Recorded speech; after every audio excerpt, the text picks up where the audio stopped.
your host and the consumer quarterback, Brandon Rhymes. And welcome to the Consumer Quarterback Show. We love to help you win in any marketplace. Top real estate team here in Tampa Bay, and a consumer advocate for you, helping you understand your buying decisions, make you more street smart. We bring on all of the best professionals in the area: CPA, financial advice, attorneys, all types of home service providers, jet pilots, yachting and boating, lots of different ways, so many different categories. Reach out. We'd love to connect with you. 727-263-3707. You can call or text that line, and it really makes our day when we have these conversations with our listeners. We had an uptick in calls last week, and it makes our day where we can help you with these different connections that you might need or these different situations that you're in. 727-263-3707. Just call or text that hotline at CQB Show on Instagram, at Brandon Rhymes 1 as well.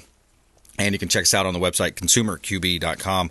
We've got Duane Bishoff in studio today, CPA, and we're going to talk about different success stories that he's had, clients selling businesses, what type of entity structure. Also, in the headlines, commercial property loans balloon. Nearly $1.5 trillion in commercial mortgages are due over the next 3 years. We're going to talk about that story, and we might get into a little bit of a crypto conversation as well with Duane Bishoff, CPA, here in Tampa Bay, and Alex Lima, Black Belt Fitness and Martial Arts. We're going to talk about self-defense and current events, things happening here locally and also nationally, and of course the different stuff happening in the mainstream news cycle.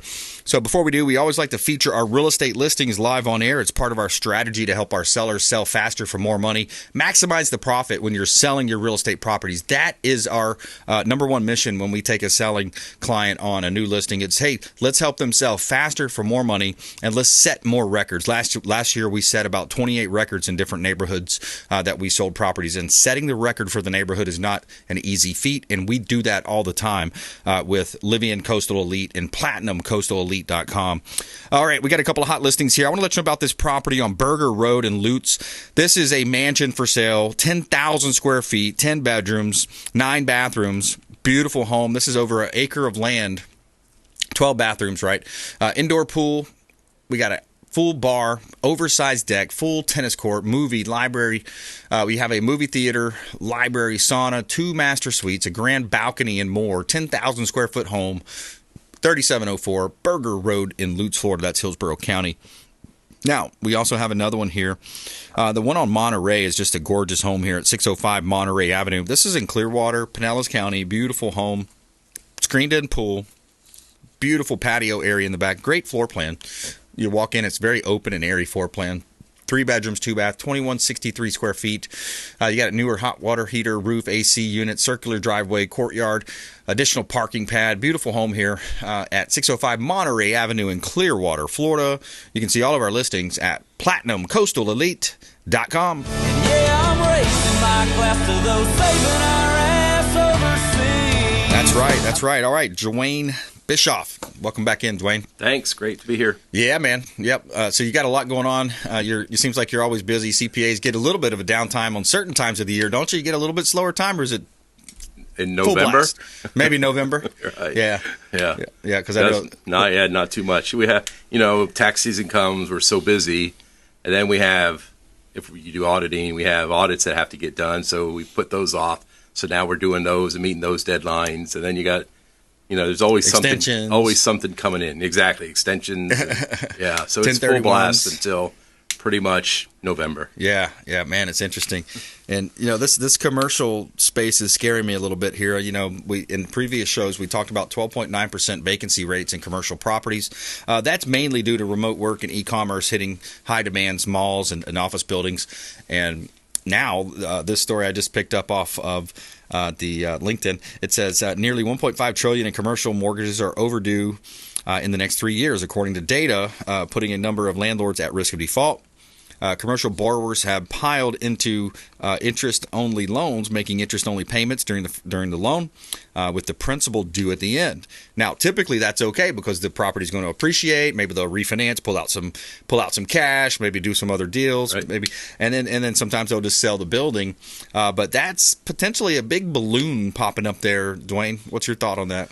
Yeah, I mean, it's common. I own my building. I'm in the same situation. I got the SBA loan, so the SBA covers you a fixed rate for 20 or 30 years, and then the other half is financed by the bank, or the other 40%, whatever. And it's a 5-year term, and then at the end of 5 years, they renew it. You know, what's going to happen with the rates. And so, yeah, with rates being up, you know, when people bought these things, rates were 2 or 3. Now they're going to be 7, 8, whatever. It's going to make a big difference. Plus, do they have tenants? If they use it for their own business and their business is still active, it's probably not as big of a deal. But the ones that are investments, you know, and they're hoping to get tenants. I mean, my office building is almost empty because we all work from home now. A lot of people do. Yeah, and my receptionist, you know, she comes in. I come in for meetings, but for the most part, we're not there. Yeah, it says some U.S. banks are ready to sell off property loans at a discount as they look to reduce exposure to commercial real estate. Reports the Financial Times. And in the first quarter of 2023, commercial real estate loan delinquency rate increased by 12 basis points to 0.77%, so less than 1% still, according to a report. And then, so it just kind of goes on and talks about that. But, yeah, so it's interesting to see because you have large commercial banks, about 40% of their portfolio is these types of deals, these types of loans, commercial loans. And so, yeah, it'll be interesting to see how that plays out. Yeah, we have some clients who have invested in that space in some of these REITs and some of these, you know, limited partnerships where you're buying into, you know, a small fractional share, and you're buying whether it's a storage facility or part of a mall or part of an apartment complex or whatever. We have a few that are in that. I have one that they just did a 1031 exchange last year, and she moved most of her money from apartments into the storage facilities. Oh yeah, I see a lot of people doing that. That's some pretty good stable income, and people, you know, Americans, we love to keep our junk, don't we? We can't get rid of it. We got to keep it. We got to move it out there and pay $100 a month to keep our junk. It's funny. My story. I lost a son, and I had bought I built a shed at his house for all my tools. I'm a big tool guy, and when we sold his house, I wasn't ready for it yet, so I just put it in one of those boxes, and they just stored off site and brought it back. And it ended up, I had that thing there for a year, and I'm like, $3,000, I could have probably bought all these tools. A whole new set of tools. Yeah, You don't realize it, you know. You just keep hitting your card every month. So. Yeah, exactly. Yeah, because, you know, we can't get rid of it. Yeah, we got to keep it. Now I get it. You know, like I think about, I tell a story sometimes about my Granny Evelyn. You know, she's in her probably close to 90 now. And unfortunately now she's kind of going downhill with, you know, dementia and that type of thing. But her generation, she told stories about how the day literally after she got married, it wasn't a honeymoon to the Caribbean. It wasn't a honeymoon to the Mediterranean. It was back in the field and go to work the next day. Right. You know, so when you grow up poor like that, or you grow up in those Depression era, you know, they were canning tomatoes to make it through the summer. They were canning, you know, things that they didn't eat. And, you know, she ended up later in life, you know, being a little bit of, you know, don't want to say a full-blown hoarder, but yeah, I mean, you know, it's common. That was there. You know, that was there. That element was there. But yeah, so that generation, I can see why, you know, some people would have a propensity towards that type of behavior. Well, they had a feeling of self-worth by having all that. I have this stuff. Exactly. I've made it worth more or whatever, you know, right? Because they had to do without. Exactly. For so long. In a rainy day. Yeah. It's like, hey, what if the depression happens again? Or what? Certainly, if that part falls off, I could certainly use it down the road to fix something. Exactly. Somewhere I could use that paper clip over there. You know, we're talking with Duane Bishoff here, CPA in Tampa Bay, certified public accountant, CEO, Duane B. Bishoff, CPA, and. Let's see. Let's jump into some of these success stories. Sometimes you have these success stories, and sometimes you have, you know, kind of blunders in some sense, right? These business owners, and it happens in real estate. People try to do their own thing, or they think they know what they're doing, and then they end up making mistakes, cost them money. You were telling me about a story you had. Yeah, had a younger guy had bought a business a couple of years ago, and was successful in it. Was growing the business. Just decided, him and his wife decided to change up what they're doing in life and make a change. So he put it on the market, and it had real estate attached to it. And so he didn't tell me that. And I didn't find out until afterwards. How do I wind this down? And so he went on the internet and tried to figure out what his tax was. And one of the things he did was he subtracted his debt from his part of his proceeds to get profit. I go, well, loans aren't deductible. You don't subtract that. I go, because if I paid cash for the same thing, I wouldn't have that to pay. It's your basis. And so he owes probably double the tax that he thought he was going to owe. He goes, oh, this wasn't such a good idea. Well, I hate to be the bearer of bad news, but yeah, that's what you call, next time. Yeah, you call ahead of time, just have a 5-minute conversation. Right. Yeah. And it could maybe have been structured differently to do something different, Yeah. So there's some things you could do. So, but after the fact, so whether you call me or you call your accountant or call somebody before you make these drastic moves. Yeah. It's worth a 10-minute, 30-minute phone call, even a cost of a tax projection, so you know what you're looking at. Right. Yeah, absolutely. That's important. And, the other thing, too, is making sure that you have, if you're making significant changes in, your estate plan or your tax plan or your investment plan, that's something you probably want to pick up the phone and call Duane about, too. Call your CPA. Yep.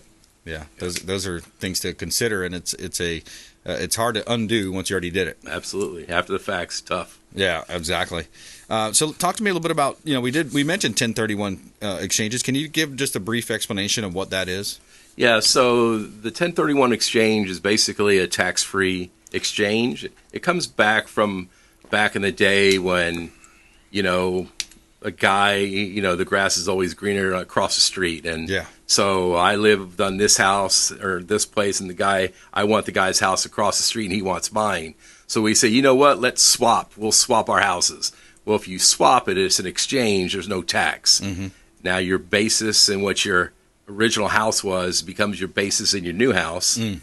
That's how it works. So when you sell it based on the original basis. So the 1031 exchange is kind of called a three-corner exchange because you have someone selling a piece of property, but they're not exchanging it with the property owner that they're going to buy from. So the middle corner is called an intermediary. So those people represent you at the closing, and they take all the proceeds of the closing and hold it in trust. And then you have a short period of time, I think it's 75 days, to identify, it's 45 or 75 days to identify a piece of property that you want to, buy.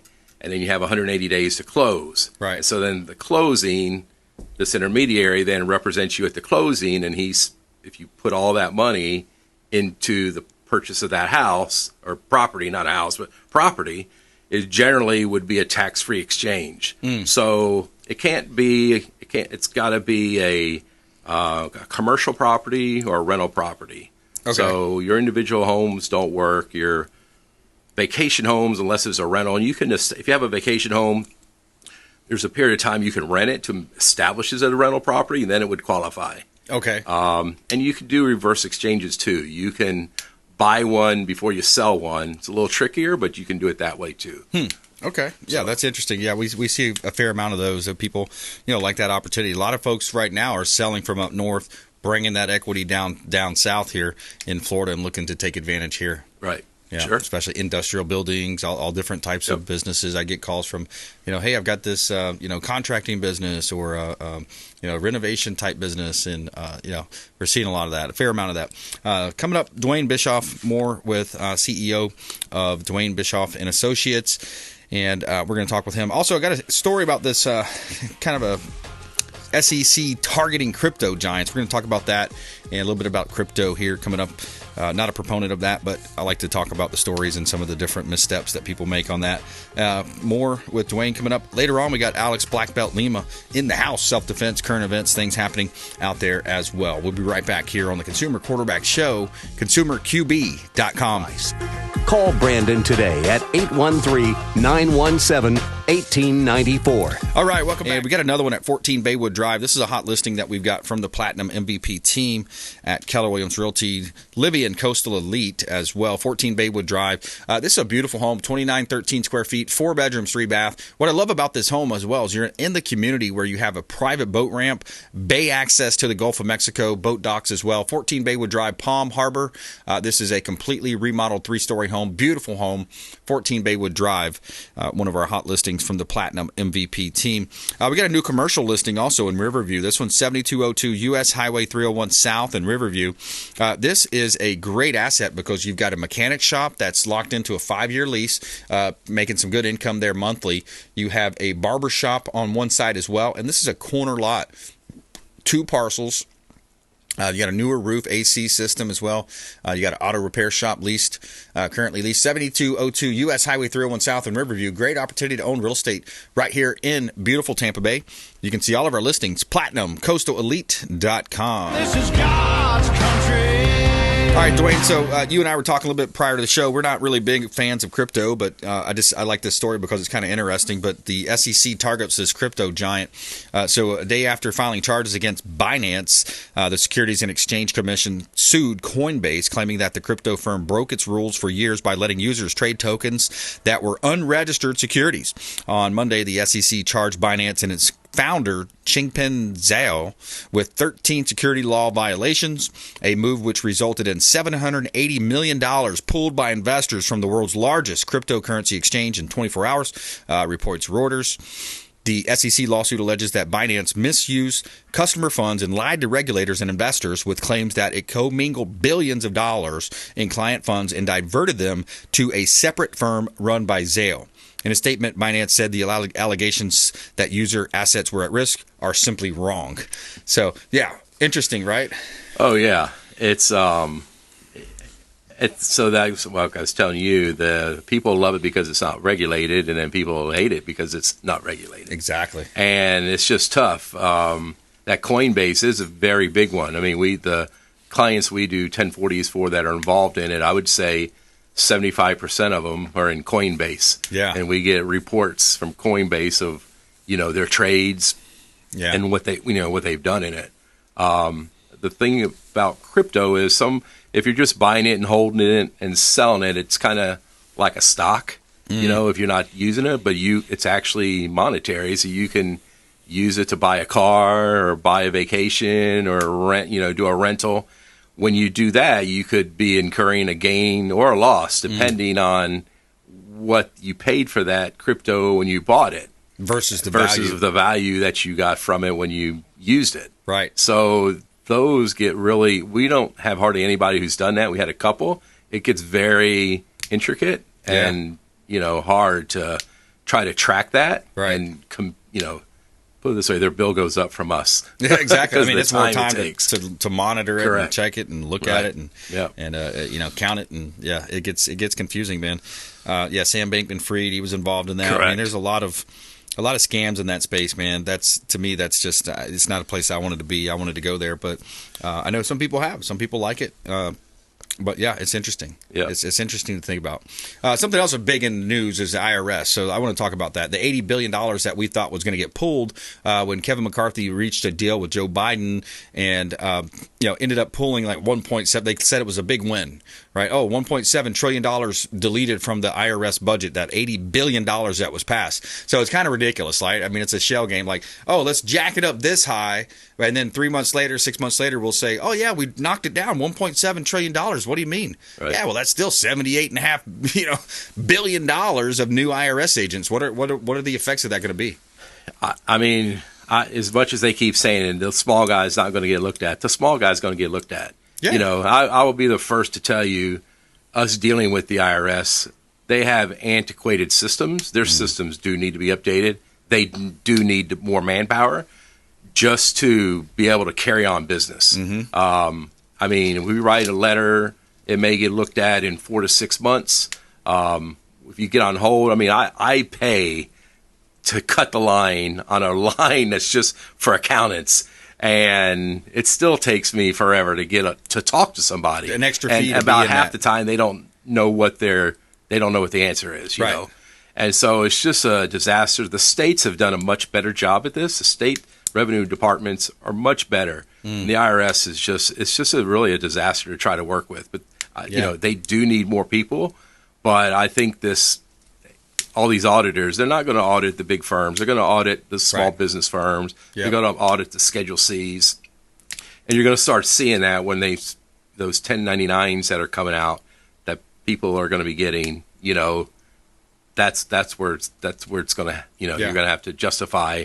Okay, where did this money come from? Was it really a business money? Is it me sharing a dinner bill with Venmo. Somebody or whatever? Yeah, the Venmo type. Yeah. 1099s. Crazy. Things. Yeah, it just shows you again, the further you get away from the source, right? So, state government, city government, state government, now you're national, you're losing contact. You're losing that connection. It's getting much more antiquated the further you get away. That's why, I think in a lot of cases, local power is better, within reason. Right. Yeah. It was interesting. Years ago, there was a group that was called the half-cent tax. Oh, yeah. And it was a half-cent tax every time money changed hands. Huh. So whether you move money from one account to another, anytime you move money, a half a cent. Okay. And then you look at, I think DeSantis or they're saying he threw that out. I don't know if he threw it out or not. Mm-hmm. But about doing a sales tax, and it was 23%. I think that's what Trump's trying to say that he's doing. But, I remember learning that 23%, it affects the middle and lower population because they spend every dollar they get. Exactly. It's the wealthy people don't spend it, so they're not getting. They spend a lot, trust me. Yeah. But they don't spend it all. Yeah, exactly. So they're rolling it over. They're utilizing the structures, corporate structures. Right. All right. Online at dbb@cpaoftampa.com. You can email them directly, dbb@cpaoftampabay.com. Duane Bishoff, always a pleasure having you in. Yep. Thank you. Enjoy it. My pleasure. See you next time. Hey, coming up, Alex Lima, Black Belt Fitness. We're going to talk self-defense and also current events, things happening out there across the country and the globe. Find us online at Brandon Rhymes 1, at CQB Show, and of course online at consumerqb.com. We'll be right back. Hey everybody, it's the Captain, Matt Bruce, and you're listening to my buddy Brandon Rhymes, a consumer quarterback. Sell, Brandon, sell. To get in